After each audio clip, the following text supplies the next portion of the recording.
ஒரு எளிய ஆளா இன்னைக்கு இருக்க 2K கிட்ஸாக நீங்கள் ஒருத்தனை யோசிச்சு பார்த்தீங்கன்னா அவருக்கு ஒரு குழப்பம் இருக்கும். தெம்மாங்கு பாட்டுனா என்ன, நாட்டுப்புற பாட்டுனா என்ன, எதிர்பாட்டுனா என்ன, எசப்பாட்டுனா என்ன, தெம்மாங்கு பாட்டு எந்த இடத்துல வேறுபடுது? நாலடி தெம்மாங்கு, இழுவை தெம்மாங்கு, டப்பா தெம்மாங்கு, வண்டிக்காரன் தெம்மாங்குன்னு வகைப்படுத்துறான். அண்ணனுக்கு தெரியாது. ஓகே, அப்போ அண்ணன் சொல்லிட்டோம். சார் நீங்கள் சொல்லுங்கள். பிறந்தா பாட்டு, விளையாடுனா பாட்டு, நலுங்கு வச்சா பாட்டு, ஆண் பெண்கள் வந்து தொழில் பண்ணா பாட்டு, களை எடுத்தா பாட்டு, நடவு நட்டா பாட்டு, களத்து பாட்டு, வண்டி பாட்டுன்னு நிறைய நம்ம பண்பாட்டோடு இணைந்த பாடல்கள் நம்ம தமிழில் வந்து இருக்குது. தொடக்கத்தில் பார்த்தீங்க அப்படின்னா நம்முடைய இலக்கியத்தை என்ன சொல்ல, சங்க இலக்கியத்தை பாட்டும் தொகையும் தான் சொல்லுவாங்க. அது 10 பாட்டு 8 தொகை தான். பாட்டு தான் 10 பாட்டு அப்படின்னா பாடப்பட்டது. யாரால் பாடப்பட்டது? எழுத படிக்க தெரியாத மக்களால் பாடப்பட்டது. அதை எழுத தெரிந்த படிக்க தெரிந்த புலவர்கள் செய்யுளாக மாற்றினார்கள். அப்படி சங்க இலக்கியத்தில் பார்த்தீங்க அப்படின்னா உங்களுக்கு தெரியும், கிளி ஓட்டுற அந்த திணைப்புணத்தில் காவல் காத்துக்கு இருக்கும்போது கிளியை விரட்டுறதுக்காக ஒரு பெண் ஆளோல பாட்டு பாடுறா. அந்த பாட்டை கேட்டு யானை தூங்குச்சு அப்படிங்கிறாங்க. புருஷனை புளி அடிச்சிருச்சு. அந்த புருஷனுக்கு அந்த புளி பிறன்ன பகுதிகளில் வந்து மருந்து தடவுறா. என்ன தடவுறா?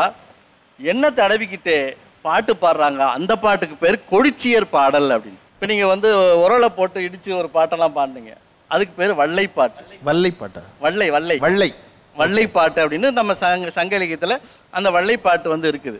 எங்கள் பக்கம் வந்து இந்த தேவாரம் ரோட்டு வழியாக வந்து தேனிக்கு வந்து சந்தை ஏற்றிட்டு போவாங்க. அந்த வண்டியில் அப்படியே பாடிட்டே போகிறோம். அந்த இரவில் பாடிட்டு போய் ஏகாந்தமாக தேவார ரோட்டு வழி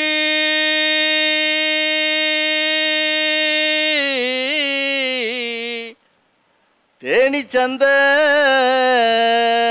போகிற வண்டி